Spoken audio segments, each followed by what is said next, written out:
Coming up on Tech News Today, Apple wants to be made in the USA, Google Plus is killing it, and Microsoft Surface may be getting killed. All that and more coming up.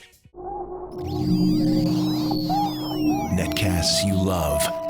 From people you trust. This is TWiT. Bandwidth for Tech News Today is provided by Cachefly at CACHEFLY.com.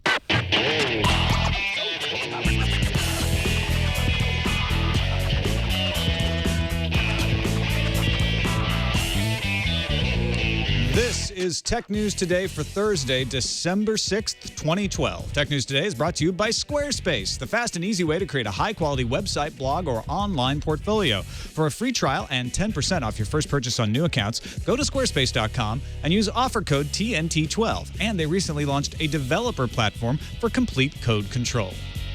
Welcome to Tech News Today. I'm Tom Merritt. I'm Iyaz Akhtar. And I'm Jason Howell. We're doing a crossover event with this man right here, Ewen Rankin.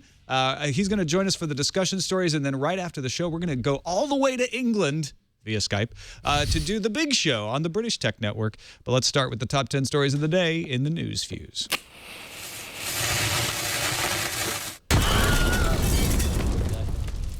Apple CEO Tim Cook intends to bring manufacturing of one of Apple's existing Mac lines back to the United States. In interviews with Bloomberg Businessweek and NBC's Brian Williams, Cook touted the importance of bringing something more than just product assembly back to the U.S. Coincidentally, Foxconn, makers of many of Apple's products, announced today that they plan to expand operations in North America as well.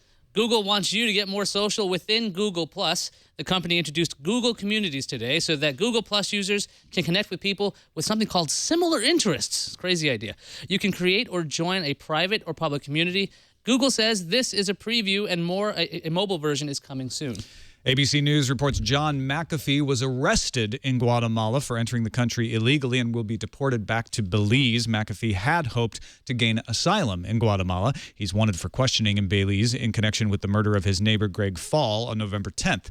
Investigators in Belize have said McAfee is not a suspect, but McAfee does not believe them. Android photo lovers rejoice. Snapseed is finally in the Google Play Store. The app made by Nick Software is a robust photo editing app with an emphasis on gesture controls and ease of use. Snapseed doesn't have a built-in social network, but it shares really easily with Twitter, Facebook, Google+, and it's free. Apple and Samsung's $1 billion patent battle rises from the ashes today in San Jose federal court. Lucy Coe must think this is a zombie. Samsung's trying to get the verdicts against it overturned. As part of the case, Apple had to reveal a little of the settlement it made with HTC a few weeks ago. Most of the document is blacked out, but among the visible tidbits, both companies will receive non-exclusive access to each other's patents. None of Apple's design patents are involved, and HTC is forbidden from cloning an Apple device. Pricing and royalty rates, however, were redacted. There's some fine striking out. Lots of great Sharpie action there. NASA and the National Oceanic and Atmospheric Administration have given the world a video showing the Earth rotating at night in greater detail than ever before. Now get this. The video is made up of images collected by the Suomi NPP satellite and was shot over 22 days. It took the satellite 312 orbits to get a clear shot of every part of the Earth at night. There are no clouds in the video.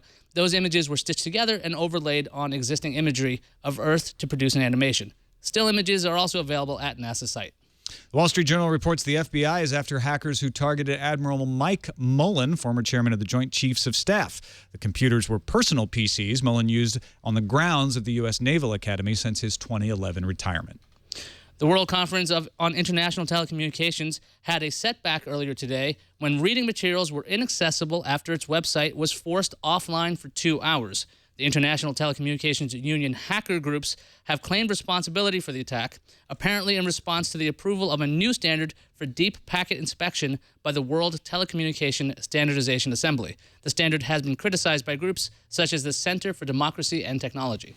Looks like T-Mobile users will be able to get the iPhone from T-Mobile sometime in 2013. Deutsche Telekom said Thursday that T-Mobile USA has entered into an agreement with Apple to bring products to market together next year. T-Mobile has been upgrading its network to 3G and hopes to start rolling out LTE sometime next year. Rumors of the desktop PC's death have been greatly exaggerated.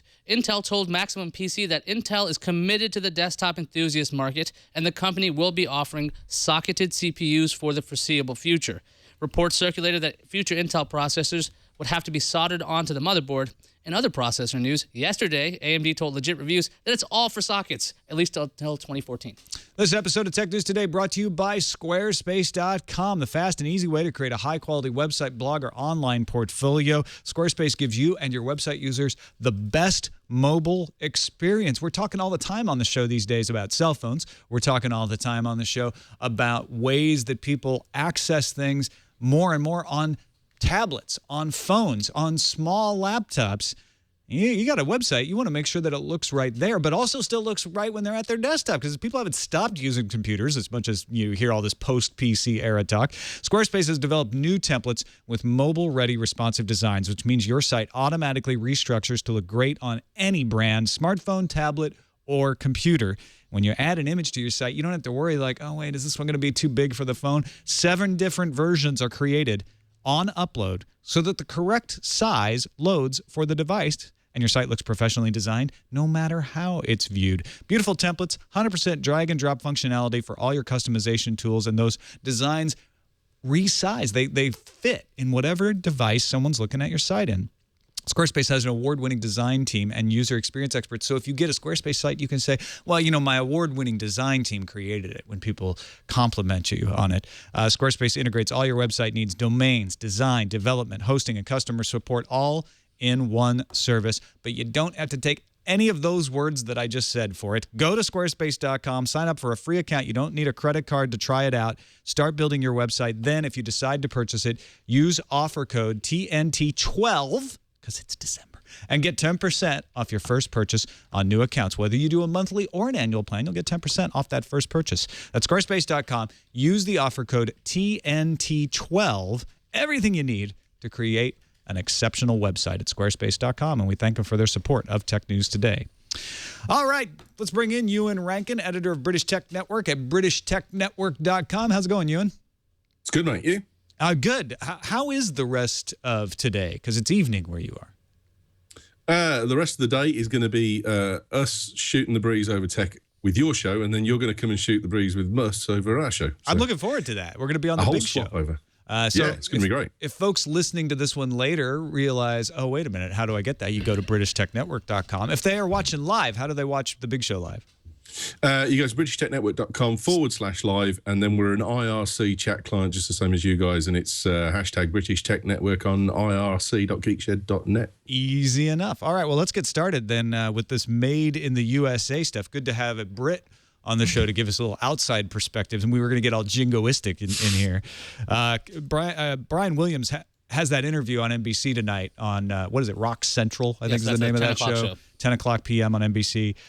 Cook told him, we will do one of our existing Mac lines in the U.S. Now, separately, Cook also spoke to Bloomberg Business Week and said they're going to spend $100 million to bring some of that production to the United States. He said that doesn't mean Apple is going to do it ourselves, but we'll be working with people and we'll be investing our money.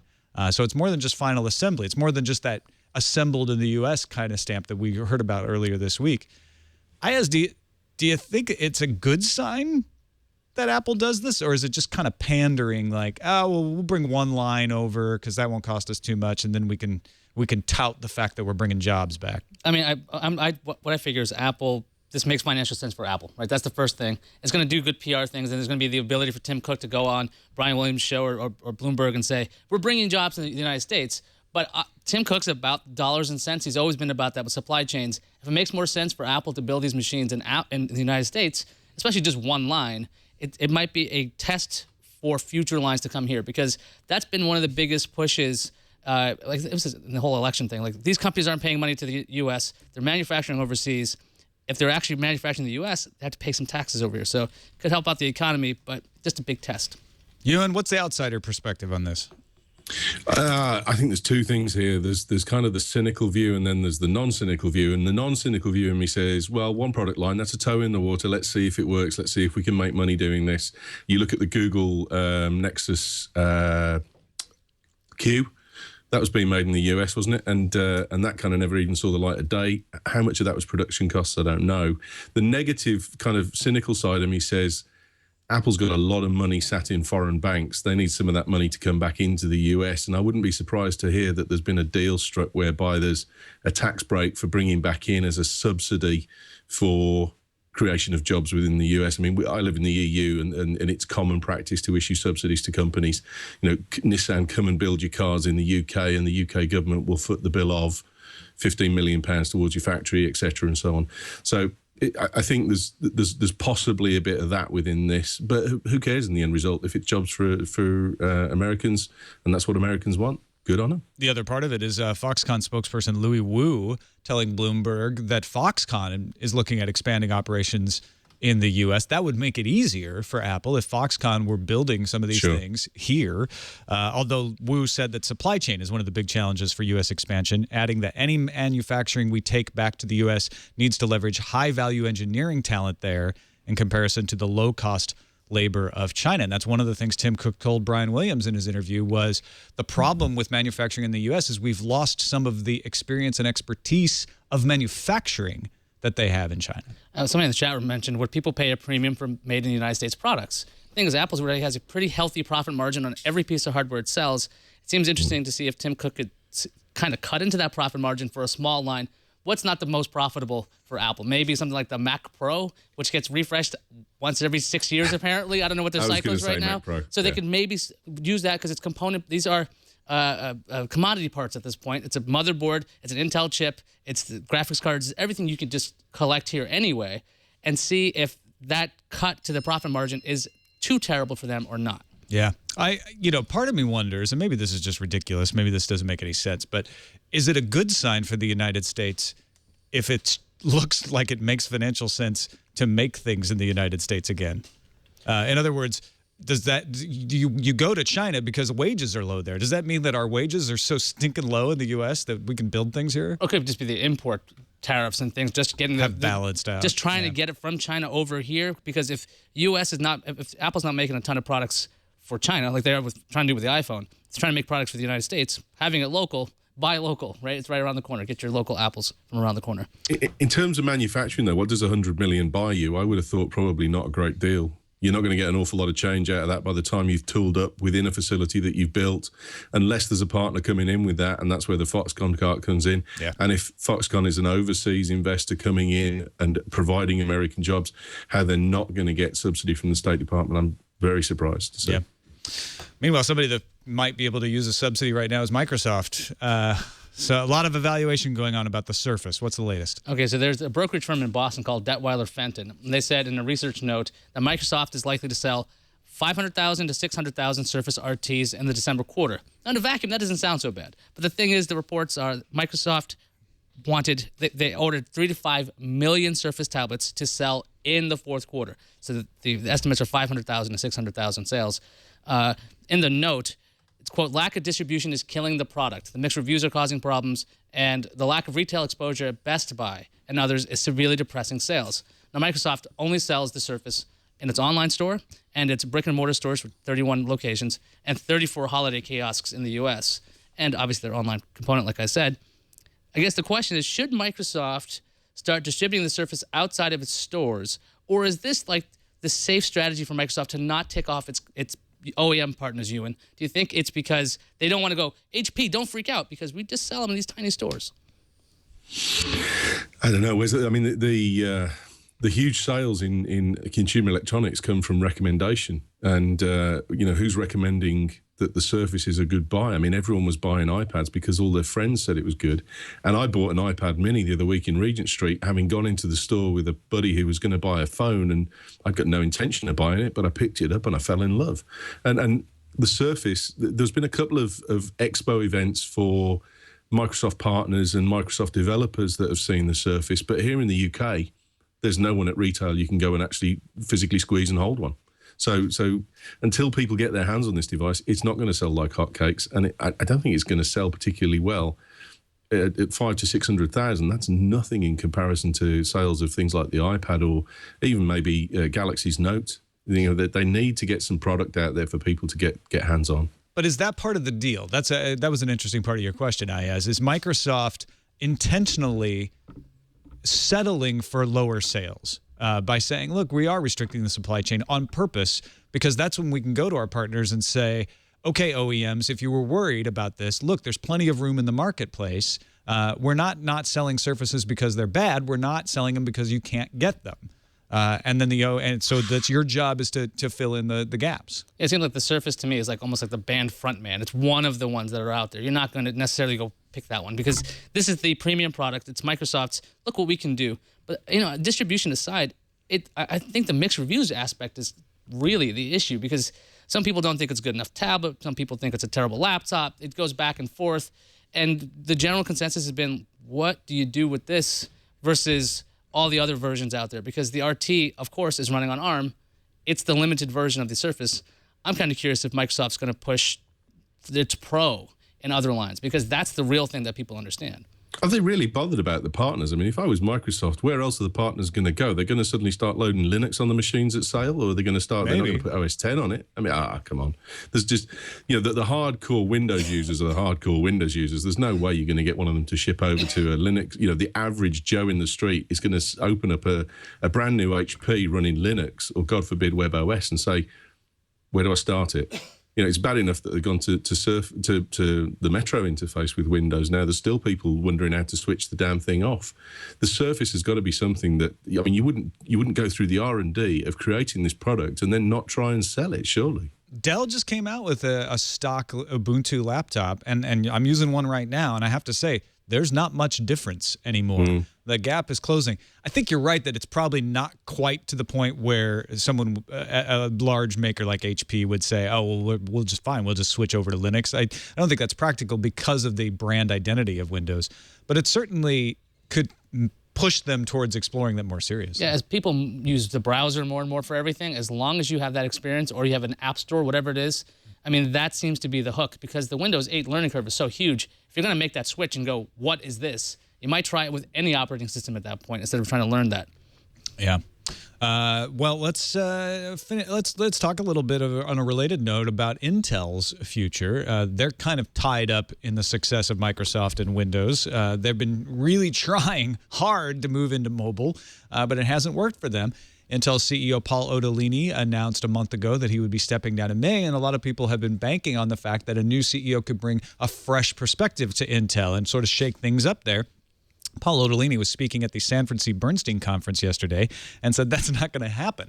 The track record of internal versus external candidates in our industry shows pretty clearly you want to stay inside if you can. Now, he doesn't get to choose the successor, but he believes that it will be someone who is already in Intel.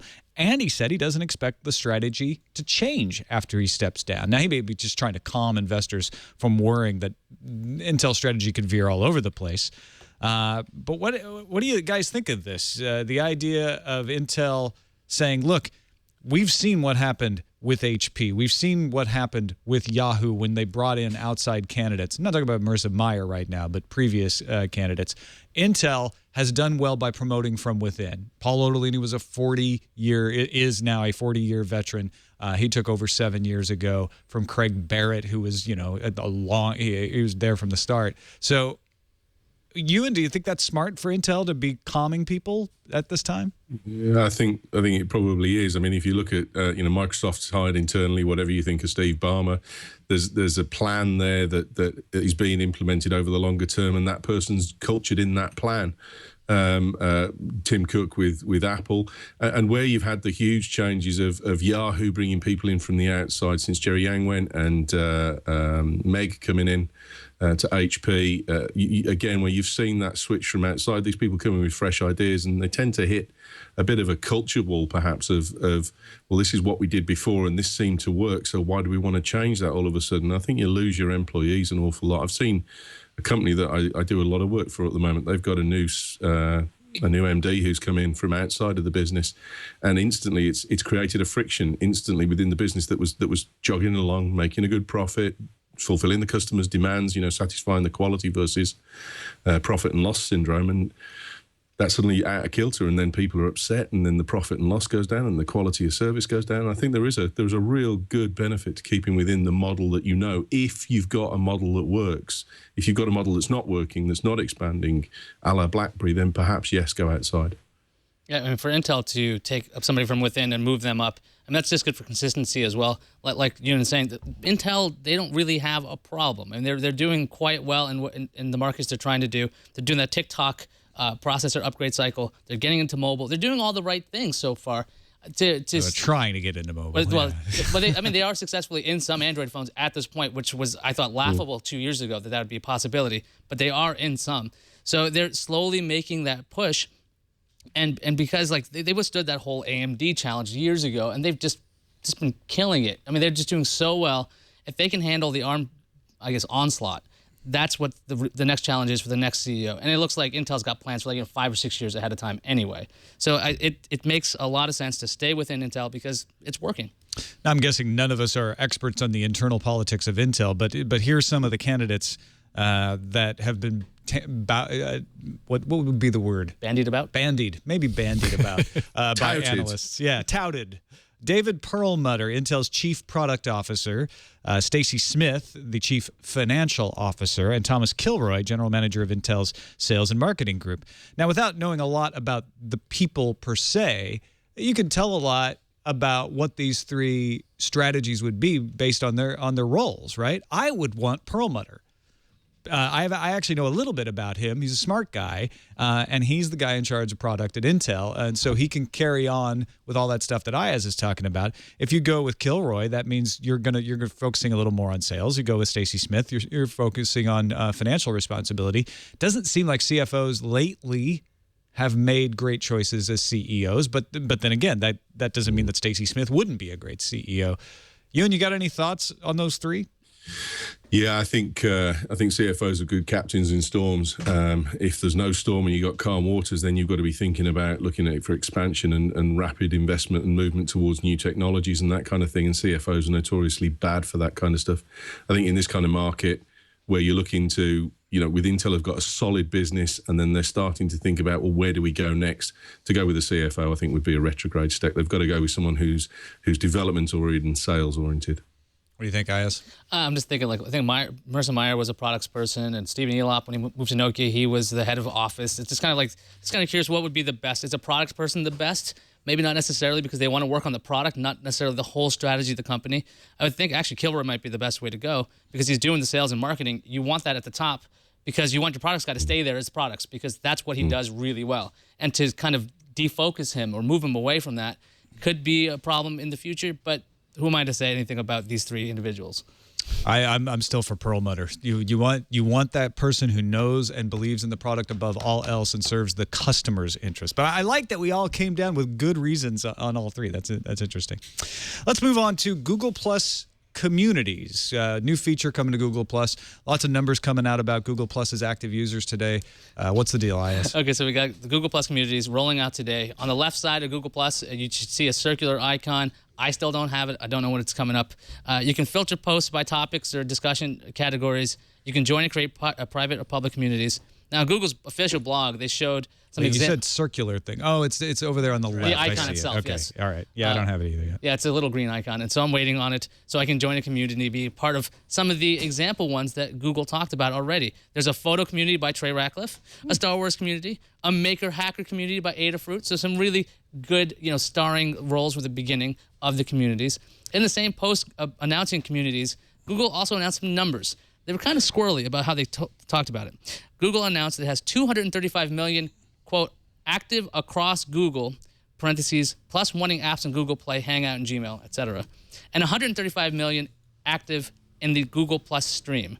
So it seems like they're kind of, what's the word? They're segmenting out the numbers slightly. Spinning the 200. If you plus one anything in the Google Play Store, they think that's active members. Although, to be fair, Facebook does the same sort of thing with likes and that sort of thing when they report their numbers. I guess with the new community feature, though, Ewan, is this going to make you hang out on Google Plus more? Because I know when I started using Google Plus, you have these large circles. They don't necessarily have the same interest. Like I know when I want to talk about putting together a machine, I think this hacker community is a good idea. When I want to talk about photography, should be in the photography section, because otherwise I'm just getting kind of like noise back. Are you going to start using this? No. I think the problem with Google Plus is it didn't look at the model that Facebook had got in terms of being a community. And in Facebook, I signed up as me, and then we created the fan page for Bagel Tech, as it was now British Tech, and it developed from that. And it was within that circle that developed. Whereas people now with Google Plus, because it didn't have that element to begin with, have gone in with a specialist Gmail account. So we're British Tech Network at gmail.com, and we've already got a Google circle that's based around that. So if in terms of communities, what's that going to give us any more than we've already got? Not a lot, perhaps. I think this maybe will get like-minded people together if the community comes up for photography, like you say, or for specific interest groups. But in terms of business or existing group participation functions, they've kind of made the best of a bad job already with a specialist Gmail address that's then created its own circle. Tom, what do you think about this latest spin on forums? It's effectively a forum. Yeah, I think Bells in the chat room said it best. Community is interesting and cool, but I don't use Google+. And I do use Google Plus personally, but I think that's a lot of people's attitude. So I don't think rolling out community or some kind of, Facebook groups type thing is a bad idea at all. Of course, it's almost a must-have feature. It's another box that you can tick off to say Google Plus now has more of the features you expect from a social network. I don't think this is the thing that wins people over to Google Plus or changes, the momentum of Google Plus at all. And I don't even think Google thinks that. I think it's sort of like, yeah, they've got a great feature. They're going to tout it, of course.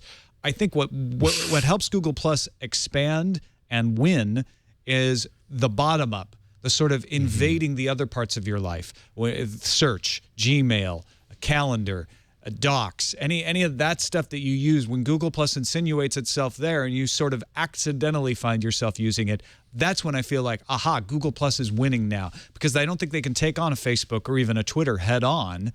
But that doesn't mean they shouldn't have these features for people who aren't coming new to Google Plus and want them. Yeah, but back to that comment about somebody not being on Google Plus. The fact is there's 135 million people active, as this Google's claiming.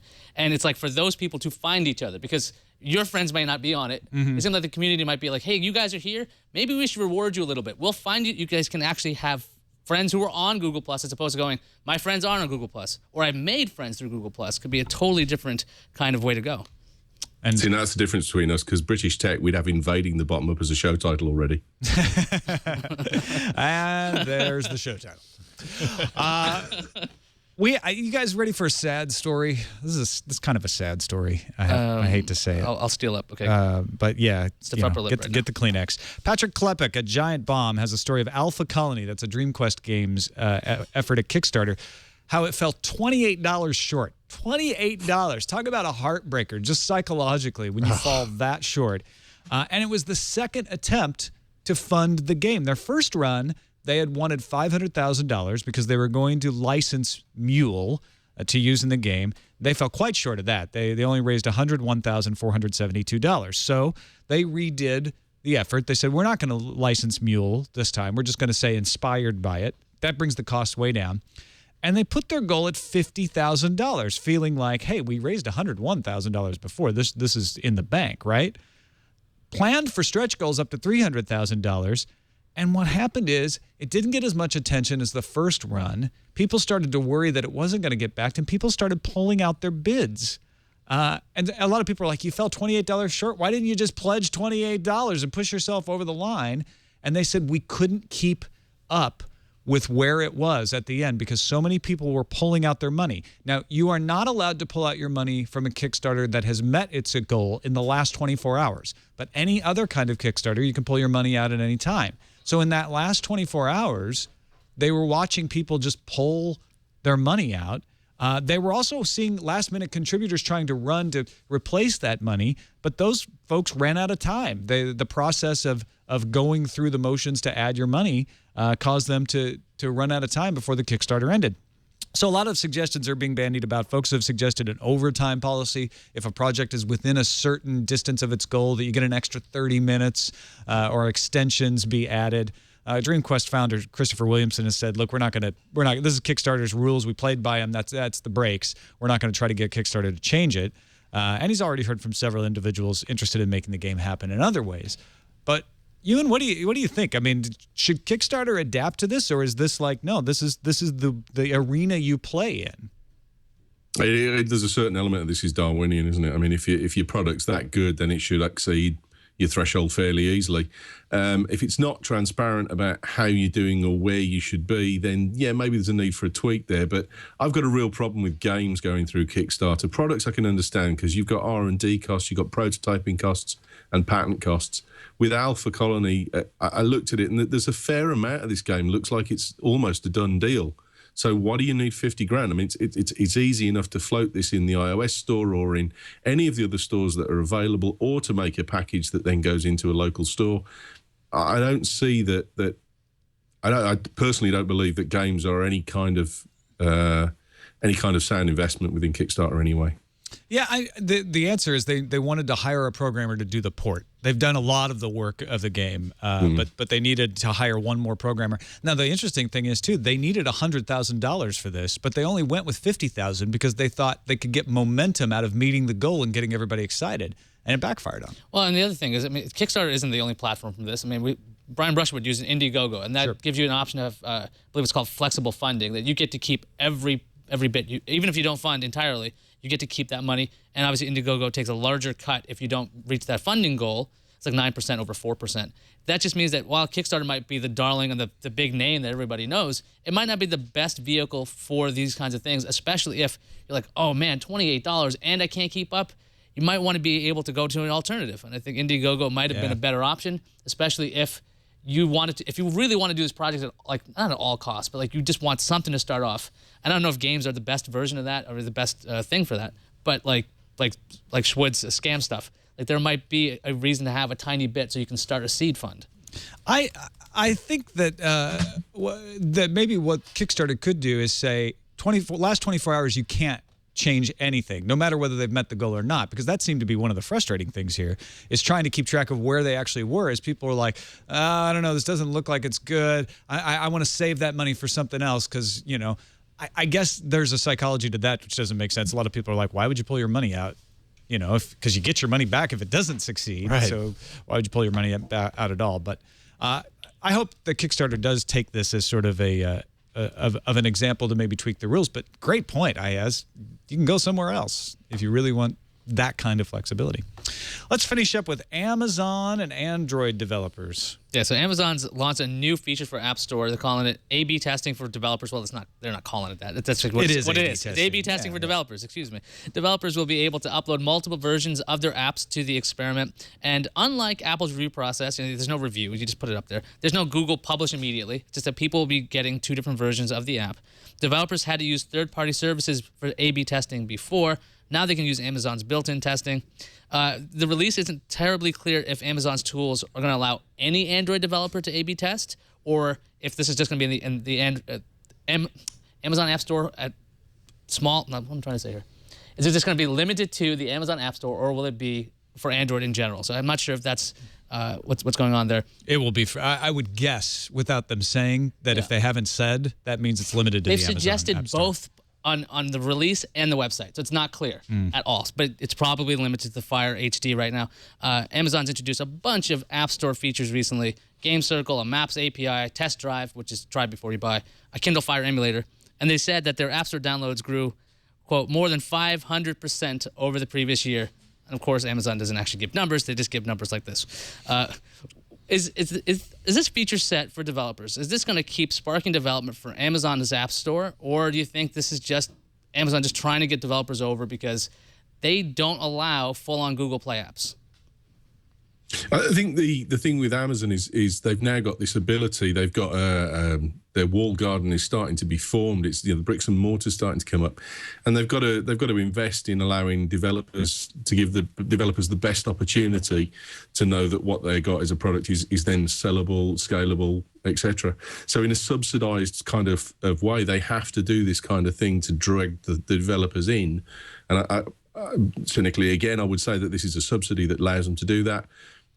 positively, it's an enhancement of service that's going to give their end users a more positive experience. I think it's a necessity, but I think good luck to them, because I think Amazon have really invested well in Fire HD and their services to customers. They've kept the prices low. They're looking at the content as being the main driver for the income. It's their investment. Well done to them. Yeah. I mean, I don't think Amazon is doing badly in development. They don't need a huge spark. It's got a space rocket fleet, dude. Come on. Yeah. So I think this is just Amazon continuing to say, hey, we're trying to make it so that our system works great. We're rolling out more improvements, and A/B testing is a great one, whether they allow it to be used for the wider Android universe or not. Yeah. By the way, there is an update on the TechCrunch article. Amazon tells TechCrunch that A/B testing is for any developer making apps distributed through the Amazon App Store. Right. So that would have been my assumption, is that they can't. It would be too hard to try to plug this around somehow. Yeah. Well, I mean, and that's kind of the point here, right? Is like taking their limited amount of devices, which is just the Kindle Fire. You can compare it directly in some ways to the Apple ecosystem, where those apps really only have to test on a few devices. That's all that Amazon cares about here. They want to make sure that anybody that's bought into their ecosystem with those Kindle Fire tablets gets a perfect experience with the apps that are distributed through their app store. So they have no interest in doing this for Google's Play Store. It doesn't make any sense for them to do that. I do think it's interesting that you could use Amazon as your A/B testing and then go take your Android app and put it out in the Google Play Store. Well, I guess, but what does that tell you? That tells you that your app runs on their Don't think about hardware, just right? running on hardware. Think about interface.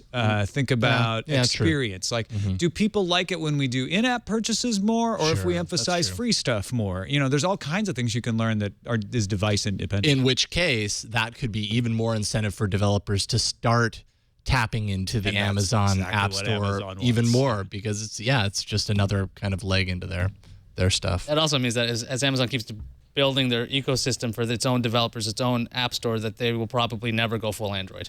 We're always going to be stuck on Kindle with this, unless you root it or do something different. Yeah.